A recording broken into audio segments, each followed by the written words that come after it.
السلام علیکم، میں آپ کو سنا رہی ہوں کرائم سٹوریز میں ایک زبردست کہانی جس کا عنوان ہے آتش زر، اور اس کے مصنف ہیں ایڈوکیٹ مرزا امجد بیگ۔ یہ اس کا تیسرا اور آخری حصہ ہے۔ میں نے ملزم عارف محمود کو سخت لہجے میں مخاطب کیا۔ ملزم عارف، تم نے پہلے پولیس کو اور بعد ازاں معزز عدالت میں جو بیان دیا ہے، کیا تم اس کی حقیقت سے واقف ہو؟ جی ہاں، میں نے جو کچھ کہا ہے بہت سوچ سمجھ کر کہا ہے، اور یہ میرا حلفیہ بیان ہے جو میں نے اپنے ضمیر کی پوری سچائی کے ساتھ دیا ہے۔ مسٹر عارف، تم نے وکیل صفائی کے ایک سوال کے جواب میں بتایا ہے کہ وہ وقوعہ گزشتہ سال دسمبر کی 8 تاریخ کو پیش آیا تھا، اور وہ میری بات پوری ہونے سے پہلے ہی بول پڑا۔ آپ کو سننے میں غلطی لگی ہے، میں نے یہ کہا کہ وہ اندھوناک واقعہ 8 اور 9 دسمبر کی درمیانی شب پیش آیا تھا۔ اس تصحیح کے لیے تمہارا بہت بہت شکریہ۔ مسٹر عارف، تم نے اپنے بیان میں بتایا ہے، اور وکیل صفائی کی جرح سے بھی یہی تاثر ابھرتا ہے کہ تم اپنی مقتولہ بیوی غزالہ سے بہت محبت کرتے تھے۔ کیا ایک میاں بیوی کو آپس میں محبت نہیں کرنا چاہیے؟ آپ کو اگر اس پر اعتراض ہے تو برائے کرم یہ بھی بتا دیں کہ اس جرم کے لیے قانون میں کس دفعہ کا استعمال کیا جاتا ہے۔ مسٹر عارف محمود، پہلی بات تو یہ ہے کہ مجھے میاں بیوی کے آپس میں محبت کرنے پر کوئی اعتراض نہیں۔ دوسری بات یہ کہ قانون میں صرف جرائم کے ذیل میں دفعات کا اطلاق ہوتا ہے۔ محبت کرنا کوئی جرم نہیں بلکہ ایک عبادت ہے۔ آخری بات یہ کہ میرے سوال کا مقصد صرف یہ جاننا تھا کہ کیا واقعی تم میاں بیوی میں محبت نام کی کوئی چیز موجود تھی؟ آپ کو شک ہے کیا؟ شک نہیں، مجھے یقین ہے کہ تم اپنی ازدواجی زندگی کے بارے میں غلط بیانی سے کام لے رہے ہو۔ تم دونوں کے درمیان اکثر لڑائی جھگڑا ہوتا رہتا تھا۔ چھوٹی موٹی تکرار کہاں نہیں ہوتی، بلکہ یہی نوک جھونک دراصل محبت کا ثبوت ہے۔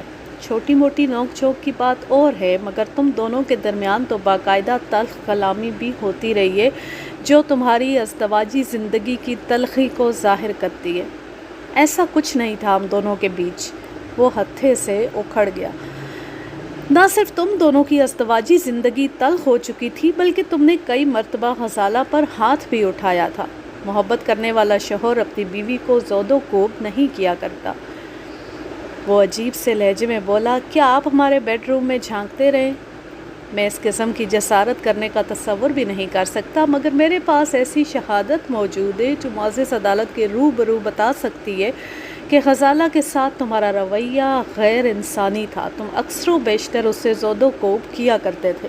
وہ محض اپنے بیمار باپ کی وجہ سے تمہاری ہر زیادتی برداشت کرتی تھی۔ وہ انوار علی کو کسی صدمے سے دوچار نہیں کرنا چاہتی تھی، ورنہ تم نے ازدواجی زندگی کے 1.5 سال میں اس کے ساتھ جو سلوک کیا تھا، اس کے بعد وہ تمہاری شکل دیکھنے کی بھی روادار نہیں تھی۔ یہ جھوٹ ہے، صریحاً جھوٹ ہے۔ پھر سچ کیا ہے؟ سچ یہی ہے کہ ہم میاں بیوی میں بے انتہا محبت اور اتفاق پایا جاتا تھا۔ اس موقع پر وکیل صفائی نے مداخلت کو اپنا حق جانا۔ جناب عالی، مجھے سخت اعتراض ہے۔ وکیل استغاثہ خواہ مخواہ میرے موکل کی ازدواجی زندگی کو نشانہ بنا رہے۔ میرا موکل جب بتا رہا ہے کہ دونوں میاں بیوی میں بے انتہا محبت تھی، تو پھر انہیں کیا اعتراض ہے؟ مجھے اسی بات پر اعتراض ہے کہ ان دونوں میں محبت موجود تھی۔ بیگ صاحب، آپ کہنا کیا چاہتے ہیں؟ جناب عالی، حقیقت یہ ہے کہ ملزم نے مقتولہ کے ساتھ دولت و جائیداد کے لالچ میں شادی کی تھی، اور شادی کے بعد سے مقتولہ کی موت تک وہ مختلف طریقوں سے مقتولہ سے رقمیں وصول کرتا رہا ہے، بلکہ اس کے انکار پر بعض اوقات اس پر تشدد بھی کرتا رہا ہے۔ اس نوعیت کی ازدواجی زندگی میں محبت کا دخل کہاں ہو سکتا ہے؟ جج نے کہا، یہ بات آپ پہلے بھی کہہ چکے ہیں۔ کیا آپ کے پاس کوئی ایسا گواہ موجود ہے جو میاں بیوی کی تلخ ازدواجی زندگی کی شہادت دے سکتا ہے؟ وہ بھری عدالت میں ثابت کر سکتا ہے کہ ملزم اپنی بیوی کے ساتھ غیر انسانی سلوک کا مظاہرہ کرتا تھا۔ کیا آپ اس گواہ کو عدالت میں لا سکتے ہیں؟ بالکل لا سکتا ہوں جناب۔ کیا وہ اس وقت عدالت کے کمرے میں موجود ہے؟ نہیں جناب عالی، میں جس گواہ کی بات کر رہا ہوں اس کا نام استغاثہ کے گواہ کے طور پر کیس فائل میں موجود ہے۔ میری مراد مقتولہ غزالہ کے باپ اور ملزم کے سسر سے۔ معزز عدالت کے علم میں ہے کہ مرد مذکور دونوں ٹانگوں سے معذور ہے، اسے کسی خاص موقع پر ہی عدالت میں لایا جائے گا۔ ٹھیک ہے، آپ آئندہ تاریخ پر انوار علی کو ضرور عدالت میں پیش کریں، اس کے بیان سے استغاثہ کو جانچنے میں کافی آسانی رہے گی۔ میں دوبارہ کٹہرے میں کھڑے ملزم عارف محمود کی جانب متوجہ ہو گیا۔ تم کون سے اخبار میں کام کرتے ہو؟ اس نے ایک معروف اخبار کا نام بتایا۔ تم کتنے عرصے سے اس اخبار میں کام کر رہے ہو؟ تقریباً 5 سال سے۔ تم کس عہدے پر فائز تھے؟ میں سب ایڈیٹر تھا۔ کیا تم شروع ہی سے اس عہدے پر کام کر رہے ہو یا ترقی کرتے کرتے یہاں تک پہنچے ہو؟ میرا اپوائنٹمنٹ سب ایڈیٹر کے طور پر ہوا تھا اور گزشتہ 5 سال سے اسی عہدے پر ہوں۔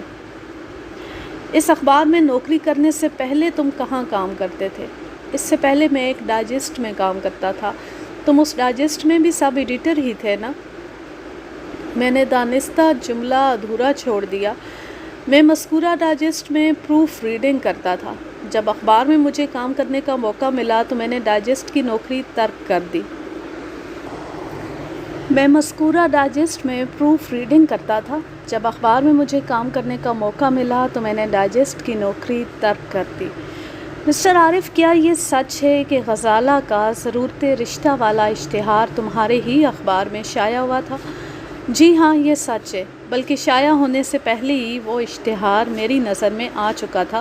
اتفاق سے اس اشتہار کی پروف ریڈنگ میں نے ہی کی تھی، اور اس اشتہار کے توسط سے تم انوار علی سے ملنے اس کے بنگلے پر پہنچ گئے۔ جی ہاں، میں نے یہی کیا تھا۔ کیا یہ قدم اٹھا کر میں نے کوئی جرم کیا؟ مسٹر عارف، کیا اس روز تم پہلی مرتبہ انوار علی سے ملے تھے یا پہلے سے انہیں جانتے تھے؟ وہ ہماری پہلی ملاقات تھی، جو خاصی سودمند ثابت ہوئی تھی، میں نے چپتے ہوئے لہجے میں کہا۔ وہ کچھ نہیں بولا اور وکیل صفائی کو دیکھنے لگا۔ شادی سے پہلے تمہاری رہائش کہاں تھی؟ میں محمود آباد میں رہتا تھا۔ کیا محمود آباد میں تمہارا ذاتی گھر تھا؟ جی نہیں، میں ایک گھر کے پورشن میں کرایہ دار کی حیثیت سے رہتا تھا، اور اس سے پہلے تم اختر کالونی میں رہتے تھے۔ یہ بات آپ کو کیسے معلوم ہوئی؟ یہ بات کیا، مجھے اور بھی بہت سی باتیں معلوم ہیں۔ وکیل صفائی اس کی مدد کو لپکا۔ مجھے سخت اعتراض ہے جناب عالی، یہاں پر غزالہ مرڈر کیس کی سماعت ہو رہی ہے اور وکیل استغاثہ میرے موکل کا ماضی کھنگالنے میں لگے ہوئے ہیں۔ اس طرح معزز عدالت کا قیمتی وقت برباد ہو رہا ہے۔ میں استدعا کروں گا کہ میرے فاضل دوست کو اس قسم کی حرکتوں سے باز رہنے کی تلقین کی جائے۔ جج کے کچھ بولنے سے پہلے ہی میں نے کہا، جناب عالی، میں وکیل صفائی کی اس بات سے 100% اتفاق کرتا ہوں کہ اس وقت معزز عدالت میں غزالہ مرڈر کیس کی سماعت جاری ہے۔ اسی تناظر میں میں اپنے فاضل دوست کی سمجھ شریف یعنی عقل سلیم کو باور کروانا چاہوں گا کہ استغاثہ کے دعوے کے مطابق ملزم عارف محمود اپنی بیوی کا مبینہ قاتل ہے، چنانچہ اس کے ماضی کو کھنگالنا میرا فرض عین بنتا ہے۔ اس سے قطعاً عدالت کا قیمتی وقت برباد نہیں ہوتا۔ البتہ اگر وکیل موصوف اسی طرح بار بار میری جرح میں مداخلت کرتے رہے تو وقت ضرور ضائع ہوگا۔ میری وضاحت پر جج خاصا مطمئن نظر آ رہا تھا۔ بیگ صاحب، پلیز پروسیڈ۔ مسٹر عارف، کیا یہ سچ ہے کہ محمود آباد میں رہائش اختیار کرنے سے قبل تم اختر کالونی میں رہتے تھے؟ اس نے سراسیمہ نظر سے اپنے وکیل کو دیکھا اور سر کو اثباتی جنبش دیتے ہوئے بولا، جی ہاں، میں پہلے اختر کالونی میں رہتا تھا۔ اختر کالونی میں تم ایک مکان کی چھت پر رہتے تھے۔ چھت پر ایک کمرہ بنا ہوا تھا جو تم نے کرائے پر لے رکھا تھا۔ مالک مکان خود اپنی فیملی کے ساتھ گراؤنڈ فلور یعنی مکان کی اکلوتی منزل پر رہتا تھا۔ کیا میں غلط کہہ رہا ہوں؟ میں نے محسوس کیا میری باتوں نے اس کے چہرے پر خوف کی چادر تان دی تھی، جس سے ظاہر ہوتا تھا کہ میں نے اس کے نازک پہلو میں سوئی چبو دی ہے۔ میرے سوال کے جواب میں وہ لکنت زدہ لہجے میں بولا، آپ بالکل ٹھیک کہہ رہے ہیں۔ تم نے اختر کالونی والا مکان کیوں چھوڑا تھا؟ بس یوں ہی نہیں، بلکہ وہ مکان چھوڑنے کی ایک خاص وجہ تھی۔ بس یوں ہی نہیں، میں نے اسے گھورا، بلکہ وہ مکان چھوڑنے کی ایک خاص وجہ تھی۔ اور وہ وجہ کیا تھی، یہ بھی آپ ہی بتا دیں، وکیل صفائی نے تنزیہ لہجے میں کہا۔ وکیل صفائی کی اس ایفیشنسی پر عارف محمود بوکھلا گیا۔ وہ ہراساں نظر سے چاروں طرف دیکھنے لگا۔ میں نے اس موقع پر وکیل صفائی کو رکیدنا ضروری سمجھا اور کاٹدار لہجے میں کہا، میرے فاضل دوست، آپ نے مجھ سے ایک فرمائش کی ہے اور میں آپ کی یہ فرمائش ضرور پوری کروں گا، حالانکہ آپ کا موکل ہرگز اس کے حق میں نہیں ہے۔ وکیل صفائی نے سوالیہ نظر سے اپنے موکل عارف محمود کو دیکھا، مگر اس کے کچھ بولنے سے پہلے میں نے تیز آواز میں بولنا شروع کر دیا۔ میرے فاضل دوست، آپ کے موکل عارف محمود نے اختر کالونی والا مکان ایک خاص مجبوری کے تحت چھوڑا تھا۔ موصوف کو مالک مکان کی نوجوان بیٹی کے ساتھ غیر اخلاقی حرکات کرتے ہوئے رنگے ہاتھوں پکڑا گیا تھا۔ اس کی خوش قسمتی تھی کہ چھاپنے والوں نے محض جوتا کاری پر ہی اکتفا کیا اور پہلی فرصت میں سے مکان سے دفع ہونے کو کہا۔ اگر وہ معاملہ پولیس میں چلا جاتا تو ملزم کو لینے کے دینے پڑ جاتے۔ مالک مکان شریف آدمی تھا، وہ اپنی عزت سے مجبور تھا۔ شہرت اور بدنامی سے بچنے کے لیے اس نے معاملے کو دبانا ہی بہتر سمجھا۔ کیوں مسٹر عارف، تم فرزانہ کو نہیں بھولے ہوگے؟ ارے بھائی، میں اسی اختر کالونی والی لڑکی کا ذکر کر رہا ہوں۔ عارف کی حالت خاصی غیر ہونے لگی، اس کے چہرے پر ایک رنگ آ رہا تھا، ایک رنگ جا رہا تھا۔ وہ میرے اس انکشاف سے خاصا پریشان ہو گیا تھا۔ سچی بات تو یہ ہے کہ اس واقعے کا براہ راست زیر سماعت کیس سے کوئی تعلق نہیں بنتا تھا۔ میں نے یہ سارا کھٹراگ ملزم کو ہراساں کرنے کے لیے پھیلایا تھا۔ دراصل یہ میرا ایک نفسیاتی حربہ تھا جو میں نے ملزم کو اعصابی طور پر کمزور کرنے اور اسے اپنے دباؤ میں لینے کے لیے استعمال کیا تھا، اور میں دیکھ رہا تھا کہ مجھے اس مقصد میں خاصی کامیابی حاصل ہو گئی تھی۔ نہ صرف ملزم بلکہ وکیل صفائی بھی الجھ کر رہ گئے تھے۔ اس موقع پر وکیل صفائی نے جھنجھلاہٹ آمیز لہجے میں کہا، جناب عالی، وکیل صفائی گڑھے مردے اکھاڑ کر آخر کیا ثابت کرنا چاہتے ہیں؟ ماضی کے اس واقعے کا زیر سماعت مقدمے سے کیا تعلق ہے؟ میں نے ترکی بترکی کہا، میرے فاضل دوست، آپ نے بالکل بجا فرمایا، میں واقعی گڑھے مردے اکھاڑ رہا ہوں۔ بھائی، جب مردوں کو یوں ہی چپ چاپ گاڑ دیا جائے گا تو انہیں اکھاڑنا تو پڑے گا تاکہ ان کی داد فریاد بھی سنی جا سکے۔ میرے فاضل دوست، ماضی کے اس واقعے کا موجودہ کیس سے براہ راست کوئی تعلق نہیں ہے، مگر اس سے ایک بات ثابت ہوتی ہے کہ ملزم کس قماش اور طرز عمل کا حامل ہے۔ بیگ صاحب، آپ اپنی جرح کو زیر سماعت مقدمے تک محدود رکھیں۔ جج کی اس ہدایت پر وکیل صفائی نے فاتحانہ انداز میں مجھے دیکھا۔ جناب عالی، میں اس بات کا خیال رکھوں گا۔ مسٹر عارف، تم نے اپنے وکیل کے سوالوں کے جواب میں کچھ دیر پہلے بتایا تھا کہ تمہاری ڈیوٹی روزانہ شام 7 بجے سے صبح 2 بجے تک ہوتی ہے، اور وقوعے کے روز بھی تم نے اپنی پوری ڈیوٹی کی تھی۔ جی ہاں، میں نے یہی کہا تھا۔ اس روز تم حسب معمول دفتر پہنچے تھے اور وقت مقررہ پر ہی تم نے چھٹی کی تھی۔ آپ بالکل ٹھیک کہہ رہے ہیں وکیل صاحب۔ مسٹر عارف، تم آمد و رفت کے لیے کون سی سواری استعمال کرتے ہو؟ میں دفتر آنے جانے کے لیے موٹر سائیکل استعمال کرتا ہوں۔ کیا وقوعے کے روز بھی تم اپنی موٹر سائیکل پر ہی دفتر آئے اور گھر گئے تھے؟ جی ہاں، لیکن میری معلومات کے مطابق تم وقوعے کے روز رکشہ سے گھر گئے تھے، یعنی تمہیں رکشہ سے اتر کر گھر میں داخل ہوتے ہوئے دیکھا گیا ہے۔ اس بارے میں تم کیا کہتے ہو؟ وہ بری طرح بوکھلا گیا۔ مجھے تو یوں محسوس ہوتا ہے جیسے وقوعے کے روز آپ مووی کیمرہ لے کر میرا تعاقب کر رہے تھے۔ اس کی جھلاہٹ اور بات کرنے کے انداز نے جج کو ناگواری میں مبتلا کر دیا۔ اس نے قدرے درشت لہجے میں کہا، مسٹر عارف، وکیل صاحب کی بات کا سیدھا جواب دیں۔ میں نہیں جانتا تھا کہ ملزم وقوعے کے روز رکشہ میں گھر پہنچا تھا یا ٹیکسی میں، البتہ میں نے یہ بات معلوم کر لی تھی کہ وہ اپنی موٹر سائیکل پر گھر نہیں گیا تھا۔ جج کی ڈانٹ سننے کے بعد وہ قدرے سلجھے ہوئے لہجے میں بولا، ہاں، وقوعے کے روز میں بحالت مجبوری رکشہ میں گھر گیا تھا۔ اس مجبوری کی وضاحت کرو گے؟ وہ میری موٹر سائیکل راستے میں خراب ہو گئی تھی، میں نے اسے ایک دوست کے ہاں چھوڑا اور وہاں سے رکشہ پکڑ کر گھر چلا گیا تھا۔ تمہارے اس دوست کا نام کیا ہے؟ خاور علی۔ خاور علی کہاں رہتا ہے؟ تم نے اس کے پاس موٹر سائیکل کہاں چھوڑی تھی؟ خاور علی کی رہائش حسن اسکوائر پر ہے، وہ ایک ہوٹل میں کام کرتا ہے، رات گاہ گھر واپس لوٹتا ہے۔ میں نے جب موٹر سائیکل اس کے حوالے کی تو اسے ڈیوٹی سے آئے ہوئے زیادہ دیر نہیں ہوئی تھی۔ اور کچھ؟ تم لگ بھگ کتنے بجے خاور علی کے گھر پہنچے تھے؟ میرا خیال ہے اس وقت 2:15 یا 2:30 بجے ہوں گے، مجھے بالکل درست وقت یاد نہیں ہے۔ اس کا مطلب یہ ہوا کہ وقوعے کے روز تم حسب معمول 2 بجے صبح دفتر سے نکلے، حسن اسکوائر پر تمہاری موٹر سائیکل خراب ہو گئی جسے تم نے اپنے دوست خاور علی کے گھر چھوڑا، اور وہاں سے رکشہ پکڑ کر تم 3 بجے کے قریب اپنے بنگلے واقع گلشن اقبال پہنچ گئے۔ کیا میں صحیح کہہ رہا ہوں؟ باقی سب تو ٹھیک ہے، مگر ایک بات غلط ہے۔ کون سی بات غلط ہے؟ میری موٹر سائیکل حسن اسکوائر پر نہیں بلکہ سبزی منڈی کے نزدیک خراب ہوئی تھی، جسے میں پیدل چلاتے ہوئے حسن اسکوائر تک لایا تھا۔ ٹھیک ہے، میں نے یہ بات نوٹ کر لی ہے۔ مسٹر عارف، تھوڑی دیر پہلے تم نے میرے ایک سوال کے جواب میں بتایا تھا کہ تم وقوعے کے روز اپنی موٹر سائیکل پر ہی گھر پہنچے تھے۔ تمہارے بیان میں یہ تضاد کیوں ہے؟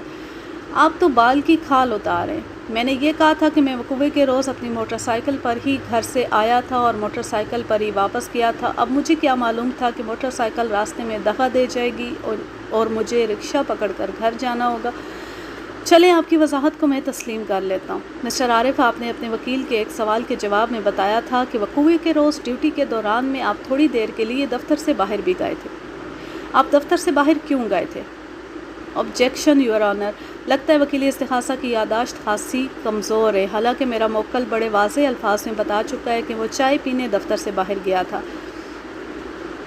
میں نے چہرے پر مصنوعی خجالت سجاتے ہوئے کہا، I am very thankful to you for this kind information. پھر میں ملزم کی جانب متوجہ ہو گیا۔ مسٹر عارف، آپ چائے پینے کے لیے کتنے بجے دفتر سے نکلے تھے؟ لگ بھگ 11 بجے۔ کیا آپ کے دفتر میں چائے کا بندوبست نہیں ہوتا؟ ہوتا ہے، مگر میں اس وقت کچھ بھوک محسوس کر رہا تھا، اس لیے نیچے ذرا ہوٹل تک چلا گیا تھا۔ کیا تم دفتر سے اکیلے نکلے تھے؟ نہیں، میرے ساتھ ایک رپورٹر بھی تھا۔ مذکورہ رپورٹر کا نام کیا ہے؟ کلیم اللہ۔ تم دونوں کون سے ہوٹل میں چائے پینے گئے تھے؟ ہم بزنس روڈ کی طرف نکل گئے تھے، وہاں گولا کباب اور پراٹھا بہت اچھا ملتا ہے۔ ہم نے کھانا کھانے کے بعد دودھ پتی پی تھی۔ تمہاری واپسی کب ہوئی تھی؟ ہم آدھے پونے گھنٹے میں واپس آ گئے تھے، گویا تم رات 12 بجے سے پہلے اپنے دفتر واپس آ چکے تھے۔ یقیناً۔ پوسٹ مارٹم کی رپورٹ کے مطابق تمہاری بیوی غزالہ کی موت وقوعے کے روز 11 اور 12 بجے کے درمیان ہوئی تھی۔ یہ وہی گھنٹہ ہے جب تم اپنے دوست کے ساتھ بزنس روڈ کے ایک ہوٹل میں گولا کباب اور پراٹھے اڑا رہے تھے۔ اس واقعاتی شہادت سے تمہاری پوزیشن خاصی مضبوط ہو جاتی ہے۔ کیا تم اپنے بیان کی تصدیق کے لیے رپورٹر کلیم اللہ کو عدالت میں پیش کر سکتے ہو؟ میں کوشش کروں گا۔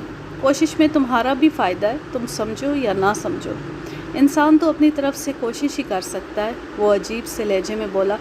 جناب عالی، مجھے ملزم سے اور کچھ نہیں پوچھنا۔ معزز عدالت سے میری ایک چھوٹی سی استدعا ہے۔ یور آنر، میں چاہتا ہوں آئندہ پیشی پر ملزم کے دوست کلیم اللہ کو عدالت میں پیش کیا جائے تاکہ ملزم کے بیان کی تصدیق ہو سکے۔ اس کے ساتھ ہی اگر خاور علی بھی عدالت میں حاضر ہو جائے تو یہ سونے پر سہاگے والی بات ہوگی۔ جج نے وکیل صفائی کو ہدایت کر دی کہ وہ آئندہ پیشی پر کلیم اللہ اور خاور علی کو عدالت میں پیش کرے۔ اس کے ساتھ ہی عدالت کا وقت ختم ہو گیا۔ The court is adjourned. جج نے عدالت برخاست کرنے کا اعلان کر دیا۔ آئندہ پیشی 15 روز بعد تھی۔ منظر اسی عدالت کا تھا اور گواہوں کے کٹہرے کے نزدیک انوار علی کی ویل چیئر رکھی نظر آ رہی تھی۔ انوار علی استغاثہ کی جانب سے ملزم کے خلاف گواہی دینے آیا تھا اور اسے عدالت تک پہنچانے کا بندوبست عبدالقادر نے کیا تھا۔ انوار علی کا یہ پڑوسی حد سے بڑھ کر اس کے کام آ رہا تھا۔ انوار علی نے سچ بولنے کا حلف اٹھایا اور اپنا طویل بیان ریکارڈ کروایا۔ اس کے بیان میں زیادہ تر باتیں وہی تھیں جو وہ پولیس کو بتا چکا تھا۔ انوار علی کا بیان ختم ہوا تو میں نے مختصر سی جرا کے بعد وکیل صفائی کو باری دی۔ وکیل صفائی کافی دیر تک انوار علی کو گھستا رہا، تاہم وہ اس سے ایسی کوئی بھی بات اگلوانے میں کامیاب نہ ہو سکا جو استغاثہ کے خلاف استعمال کی جا سکتی تھی۔ ناکام و نامراد ہونے کے بعد وکیل صفائی نے جرا موقوف کر دی۔ انوار علی نے استغاثہ کی حمایت میں بڑے مضبوط دلائل دیے تھے اور بعض مقامات پر وکیل صفائی کو دانتوں پسینہ آ گیا تھا۔ انوار علی کے بعد جج کی اجازت سے ملزم کا دوست اخباری رپورٹر کلیم اللہ گواہی دینے کٹہرے میں آیا۔ اس دوران میں انوار علی کو عدالت کے کمرے سے باہر لے جایا جا چکا تھا۔ یہاں ایک بات کی وضاحت کرنا ضروری سمجھتا ہوں، اور وہ یہ کہ عدالت میں ایک وقت میں صرف ایک گواہ کی شہادت لی جاتی ہے تاکہ اس کے بیان سے دوسرے گواہوں کی شہادت متاثر نہ ہو۔ کلیم اللہ اپنے بشرے سے ایک کائیاں شخص دکھائی دیتا تھا، اسے دیکھتے ہی اندازہ ہو جاتا تھا کہ وہ خاصا ہوشیار رپورٹر ہوگا۔ وکیل صفائی نے رسمی سی جرا کے بعد مجھے طبع آزمائی کا موقع دیا۔ میں تو پہلے ہی تیار بیٹھا تھا۔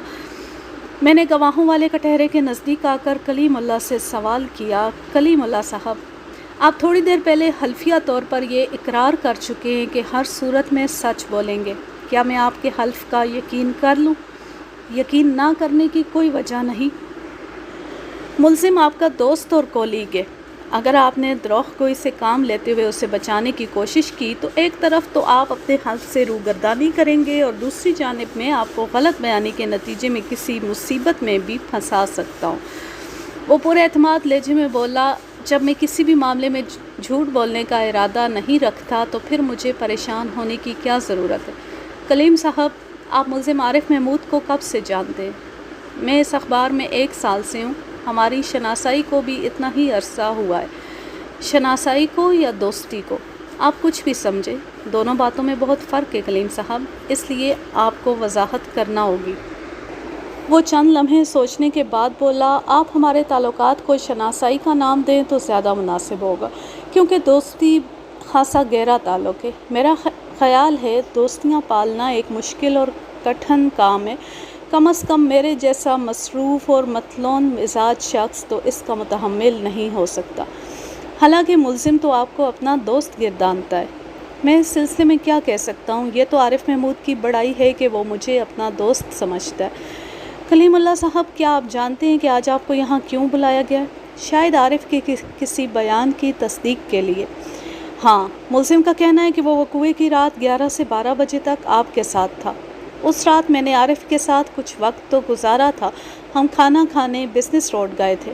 کلیم اللہ صاحب، بات کچھ وقت گزارنے کی نہیں ہے، آپ اچھی طرح سوچ کر بتائیں کہ کیا وقوعے کی رات 11 سے 12 بجے تک آپ ملزم کے ساتھ تھے یا نہیں تھے؟ اس 1 گھنٹے کی بڑی اہمیت ہے اور اس سے زیادہ اہمیت آپ کے جواب کی ہے۔ وہ سوچ میں پڑ گیا۔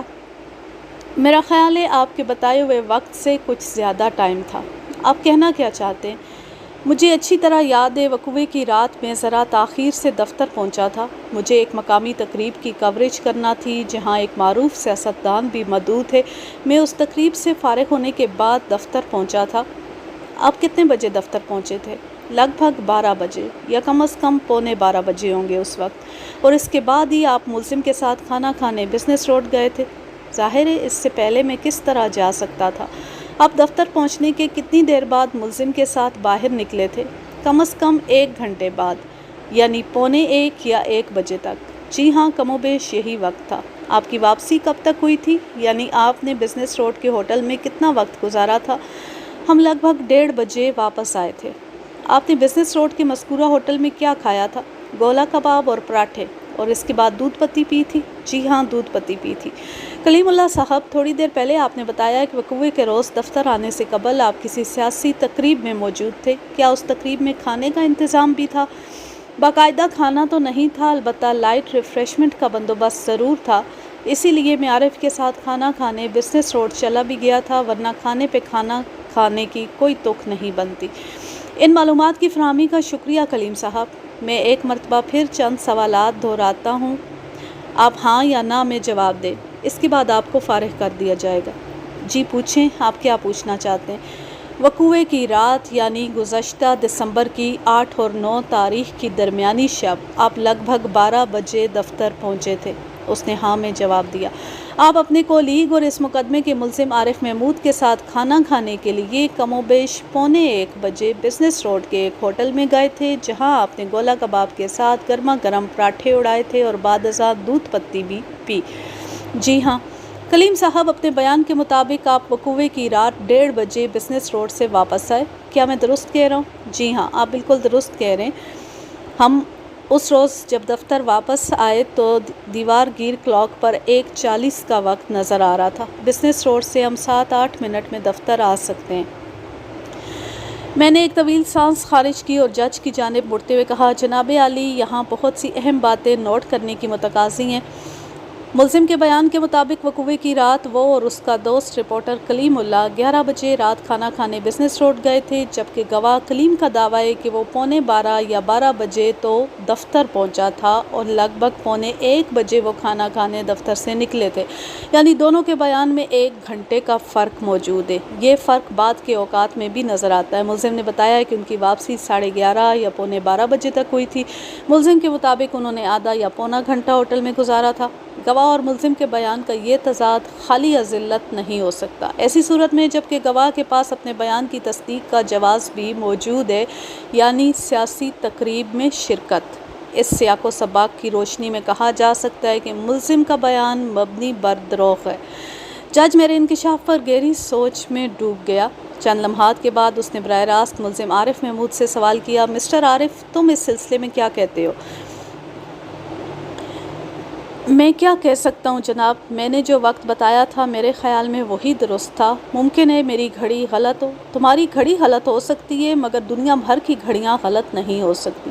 پوسٹ مارٹم کی رپورٹ چیخ چیخ کر کہہ رہی ہے کہ مقتولہ حزالہ کی موت رات 11 اور 12 بجے کے درمیان ہوئی تھی۔ کیا تم معزز عدالت کو بتاؤ گے کہ اس عرصے کے دوران تم کہاں تھے، یعنی وقوع کی رات 11 اور 12 بجے کے درمیان، یا پھر تمہاری غلط گھڑی کے مطابق رات 10 سے 11 بجے کے درمیان یا 5-10 منٹ کے فرق سے؟ میرے جارحانہ رویے سے وہ بوکھلاہٹ میں مبتلا ہو گیا۔ میں بھلا اس وقت کہاں جاؤں گا؟ میں تو اس روز دفتر ہی میں رہا تھا، سوائے بزنس روڈ کھانا کھانے جانے کے میں ایک لمحے کے لیے بھی کہیں نہیں گیا تھا۔ میں تمہیں ایک ایسی مصیبت میں ڈال دوں گا جس کے بارے میں تم نے سوچا بھی نہیں ہوگا، لہٰذا تمہارے حق میں یہی بہتر ہے کہ سچ سچ بتا دو۔ میں نے اب تک جو کچھ بھی بتایا بالکل سچ اور درست بتایا، تم اس طرح نہیں مانو گے۔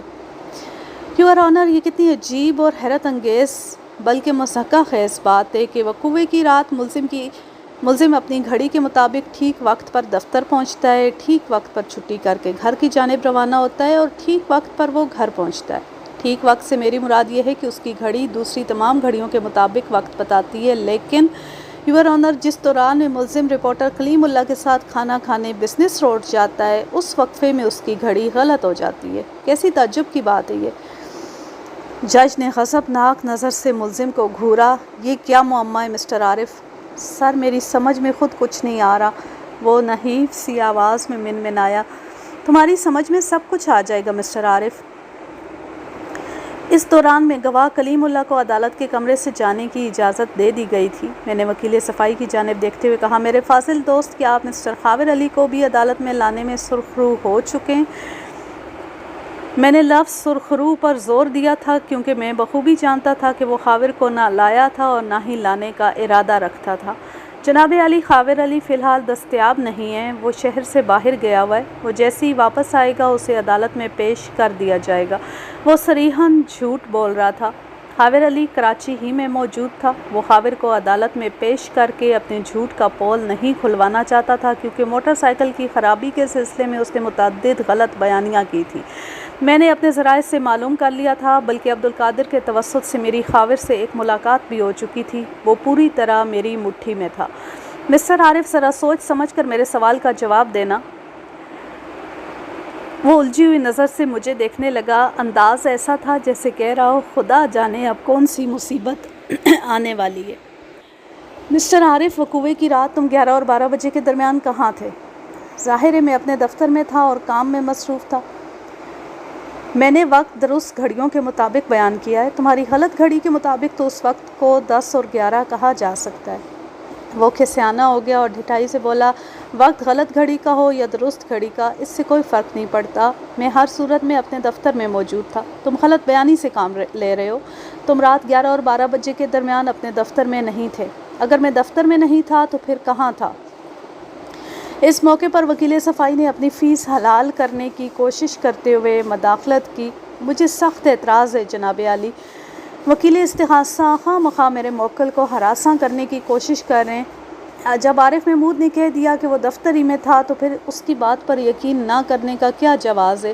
اس معاملے کو تو بہت آسانی سے چیک کیا جا سکتا ہے۔ شکار خود بخود جال میں آ رہا تھا۔ میں نے اپنی پوری توجہ وکیل صفائی کی جانب مبذول کرتے ہوئے کہا، میرے فاضل دوست، آپ نے بات تو بڑے پتے کی ہے، اب ذرا یہ بھی بتا دیں کہ اس معاملے کو آسانی سے کیسے چیک کیا جا سکتا ہے؟ وہ کھٹاک سے بولا، میرے موکل کے دفتر کے کسی دوسرے ورکر سے معلوم کیا جا سکتا ہے کہ وقوع کی رات عارف محمود 11 اور 12 بجے کے درمیان دفتر میں موجود تھا یا نہیں؟ ہیئر از دا پوائنٹ، میں نے چیخ سے مشابہ آواز میں کہا۔ میرے فاضل دوست، آپ کی تجویز بہت معقول ہے، ایسا کیا جا سکتا ہے۔ جج نے وکیل صفائی سے کہا، وکیل صاحب، ایسے کسی شخص کا بندوبست آپ کریں گے یا میں یہ ذمہ داری استغاثہ کو سونپ دوں؟ وکیل صفائی نے مشورہ طلب نظر سے ملزم کو دیکھا۔ میں نے جلدی سے کہا، یور آنر، اس سلسلے میں وکیل صفائی اینڈ کو زحمت دینے کی ضرورت نہیں۔ میں ایک ایسے شخص کا بندوبست کر چکا ہوں جو ملزم کے دفتر کا باقاعدہ ملازم ہے اور وہاں کام کرنے والے ہر شخص پر اس کی گہری نظر رہتی ہے۔ کون ہے وہ؟ ملزم عارف نے تشویشناک لہجے میں پوچھا۔ جب وہ سامنے آئے گا تو تمہیں خود ہی معلوم ہو جائے گا۔ اور وہ شاہکار کب منظر عام پر آئے گا؟ وکیل صفائی نے طنزیہ انداز میں کہا، میرے فاضل دوست، آپ جب حکم کریں میں مذکورہ شخص کو عدالت میں پیش کر سکتا ہوں۔ آپ کوئی فرمائش کر کے تو دیکھیں۔ سوچ لیں وکیل صاحب، آپ بہت بڑی پیشکش کر رہے ہیں۔ آزمائش شرط ہے۔ میں تو یہ چاہوں گا کہ آپ ابھی اور اسی وقت مذکورہ بندے کو عدالت میں پیش کر دیں۔ آپ بھی کیا یاد کریں گے میرے فاضل دوست، آپ کی فرمائش ابھی پوری کی جاتی ہے۔ پھر میں جج کی جانب مڑ گیا۔ جناب عالی، اس وقت عدالت کے برآمدے میں غلام باری نامی ایک شخص موجود ہے۔ مذکورہ شخص اس دفتر میں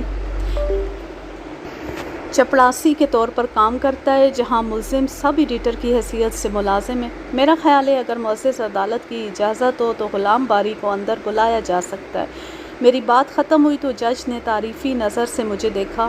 میں نے مخالفین کا جائزہ لیا۔ وکیل صفائی کے چہرے پر حیرت تھی، جبکہ ملزم عارف محمود کو دیکھ کر یوں محسوس ہوتا تھا جیسے موت کا فرشتہ اس کے سرہانے کھڑا ہو۔ جج نے متعلقہ عدالتی عملے کے توسط سے غلام باری چپڑاسی کو اندر بلا لیا۔ غلام باری تک رسائی حاصل کرنے اور اسے گواہی کے لیے عدالت تک لانے میں عبدالقادر نے بہت اہم کردار ادا کیا تھا۔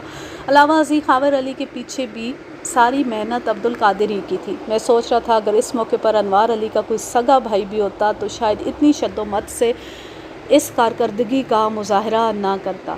غلام باری گواہوں کے کٹہرے میں آ کر کھڑا ہو گیا۔ سچ بولنے کا حلف اٹھانے کے بعد اس نے مختصر سا بیان ریکارڈ کروایا۔ پھر میں سوالات کے لیے اس کے کٹہرے کے نزدیک چلا گیا۔ غلام باری، میں سب سے پہلے تو تمہارے حوصلے کی داد دوں گا کہ تم نے سچ کی سربلندی کے لیے یہاں تک آنے کی زحمت گوارا کی، اور وہ بھی کسی مطلب، لالچ اور فائدے کے بغیر۔ وہ سادہ سے لہجے میں بولا، ہم سب کو سچ کا ساتھ دینا چاہیے۔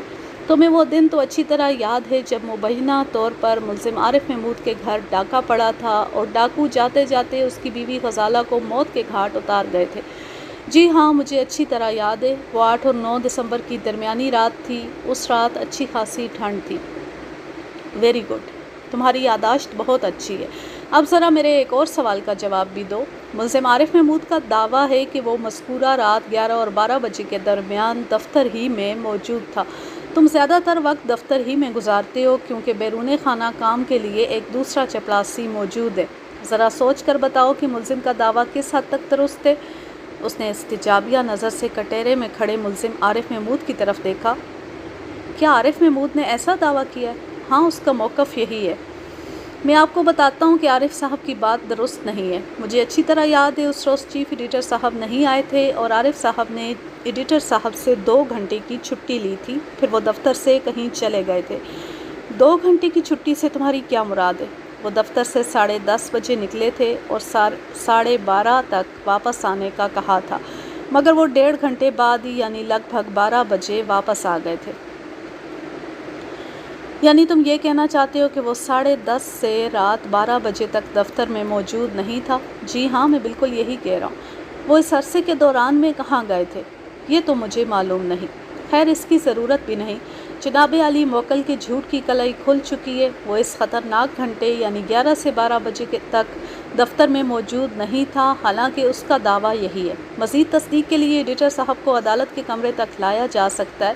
اب سوال یہ پیدا ہوتا ہے، اگر ملزم وقوع کی رات 11 اور 12 بجے کے درمیان دفتر میں نہیں تھا تو پھر کہاں تھا؟ جج نے براہ راست ملزم کو مخاطب کیا، مسٹر عارف، تمہاری بیوی کے پوسٹ مارٹم کی رپورٹ بتاتی ہے کہ اس کی موت رات 11 اور 12 بجے کے درمیان ہوئی تھی۔ تم اس 1 گھنٹے کے وقفے میں کہاں تھے؟ جی میں کہیں نہیں تھا، پتہ نہیں میں کہاں تھا۔ اس کے ساتھ ہی عدالت کا مقررہ وقت ختم ہو گیا۔ میں نے جج سے مخاطب ہوتے ہوئے کہا، جناب عالی، آئندہ پیشی پر ملزم کی خبر تو لی ہی جائے گی، اس کے ساتھ ساتھ میں یہ بھی چاہتا ہوں کہ خاور علی کو پیش کرنے کا بندوبست کیا جائے تاکہ اس کیس کی جو کڑیاں غیر موجود ہیں ان کی موجودگی سے یہ زنجیر مکمل ہو جائے۔ جج نے وکیل صفائی سے پوچھا، کیا آپ آئندہ پیشی پر خاور علی کو عدالت میں پیش کر سکتے ہیں؟ جناب عالی، میں عرض کر چکا ہوں کہ خاور علی اس وقت شہر میں نہیں ہے اور میں نے وکیل صفائی کی بات کاٹتے ہوئے کہا، جناب عالی، میرے فاضل دوست 101% جھوٹ کا سہارا لے رہے ہیں۔ بیگ صاحب، آپ کیا کہنا چاہتے ہیں؟ میں یہ کہنا چاہتا ہوں جناب علی کہ خاور علی نامی وہ شخص اس وقت شہر میں موجود ہے، پھر وکیل صفائی گریز سے کیوں کام لے رہے ہیں؟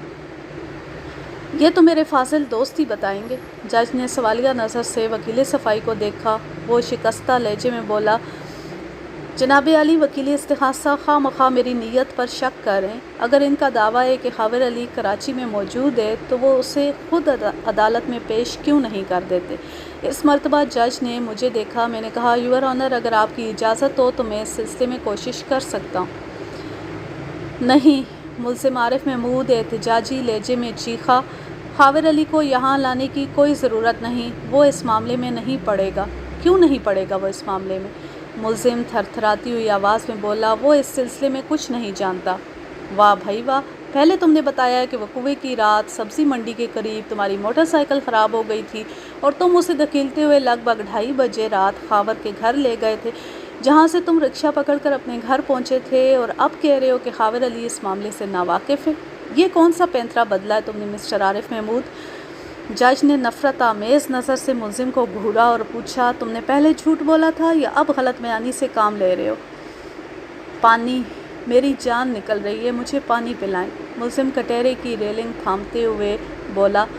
عارف محمود کی تیزی سے بدلتی ہوئی اس کیفیت سے جج بہت کچھ سمجھ چکا تھا۔ اس نے مجھے مخاطب ہوتے ہوئے کہا، بیگ صاحب، آپ خاور علی کو کب عدالت میں پیش کر سکتے ہیں؟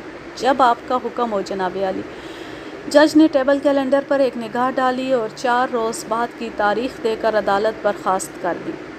آئندہ پیشی پر کوئی قابل ذکر کارروائی نہیں ہوئی۔ میں نے حسب وعدہ خاور علی کو عدالت میں پیش کر دیا تھا، مگر وکیل صفائی بیماری کا سرٹیفکیٹ داخل کر کے غائب ہو گیا تھا۔ میری طرح جج بھی بخوبی سمجھ رہا تھا کہ وکیل صفائی کو اچانک کون سی بیماری نے آن گھیرا تھا۔ اس روز جج نے 1 ہفتے بعد کی تاریخ دے کر سب کو رخصت کر دیا۔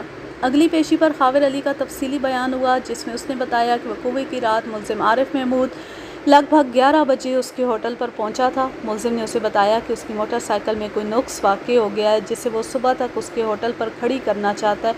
خاور علی نے اسے بخوشی اجازت دے دی۔ اس سے زیادہ خاور علی کچھ نہیں جانتا تھا۔ ملزم عارف محمود نے بتایا تھا کہ وقوع کی رات لگ بھگ 2:30 بجے وہ خاور علی کے پاس پہنچا تھا، جبکہ خاور علی کا بیان تھا کہ وہ 11 بجے کے قریب اس کے ہوٹل پر پہنچا تھا۔ یہ اتنا بڑا تضاد تھا کہ جسے عدالت نظر انداز نہیں کر سکتی تھی۔ صورتحال روز روشن کی طرح عیاں ہو چکی تھی۔ پچھلی پیشی پر ملزم نے جس رویے کا مظاہرہ کیا تھا وہ بھی جج کو بہت کچھ سوچنے سمجھنے پر مجبور کر رہا تھا۔ وہ قہر آلود نظر سے ملزم کو دیکھتے ہوئے بولا، تم نے متعدد مقامات پر اس قدر جھوٹ بولے ہیں کہ کسی روح رعایت کے قابل نہیں ہو۔ اب بتاؤ میں تمہارے ساتھ کیا سلوک کروں؟ وہ نظر جھکائے خاموش کھڑا تھا۔ اس کی پراسرار خاموشی اس کے جرم کا اقرار تھی۔ جج نے وکیل صفائی سے کہا، وکیل صاحب، آپ اس سلسلے میں کیا کہتے ہیں؟ جناب عالی، کیس نے اچانک ایسی صورتحال اختیار کر لی ہے کہ میرے کچھ کہنے کی گنجائش ہی باقی نہیں رہی۔ جج نے تفتیشی افسر کو ایک لمبا لیکچر پلایا اور اس مقدمے کا نیا چالان تیار کرنے کی تاکید کرتے ہوئے عدالت برخاست کر دی۔ پولیس والے اب بخوبی سمجھ گئے تھے کہ انہیں کس قسم کا چالان پیش کرنا ہے۔ انہوں نے جب ملزم پر سختی کی تو اس نے ایک بالغ جرم کر لیا۔ ویسے بھی عارف محمود عدالتی کارروائی کے دوران میں اس بری طرح گھر چکا تھا کہ اس کے پاس فرار کا کوئی راستہ نہیں بچا تھا۔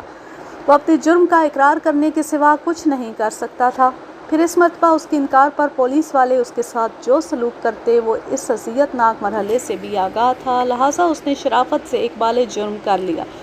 آئندہ پیشی پر جج نے ملزم عارف محمود کو قتل عمد کے جرم میں سزائے قید سنا دی۔ عارف محمود نے اپنے اقراری بیان میں حضالہ کے قتل کا اعتراف کر لیا تھا علاوہ ازیں اس واقعے کو ڈکیتی کا رنگ دینے کے لیے اس نے جو کوشش کی اس کی تفصیل بھی بتا دی تھی۔ نقدی، پرائز بانڈ اور زیورات بھی اس نے غائب کیے تھے تاکہ ڈرامے میں حقیقت کا رنگ بھرا جا سکے۔ عارف محمود نے دولت کے لالچ میں ایک ایسا گھناؤنا الاؤ روشن کیا تھا جس کی آگ نے خود اسے بھی جلا کر رکھ دیا۔ کسی نے سچ کہا ہے، زر، زن اور زمین کے فساد بڑے عبرتناک ہوتے ہیں، خاص طور پر آتش زر جب بھڑکتی ہے تو گیلی، خشک ہر چیز کو جلا کر بسم کر دیتی ہے۔ عارف محمود نے بھی اپنا سب کچھ گنوا دیا۔ وہ زمین، جائیداد، مال، دولت سے بھی گیا اور رشتوں ناتوں کو بھی اس نے کھو دیا۔ جیل کی سلاخوں کے پیچھے وہ یقیناً پچھتا رہا ہوگا، مگر وقت گزر جانے کے بعد پچھتاوا کسی کام نہیں آتا۔ اب میں لیتی ہوں آپ سے اجازت۔ جہاں رہیں خوش رہیں، شاد و آباد رہیں، ہنستے مسکراتے رہیں، اور اگر یہ کہانی یا میرا انداز پسند آئے تو اس چینل کو سبسکرائب ضرور کر لیں۔ اللہ حافظ، اللہ نگہبان۔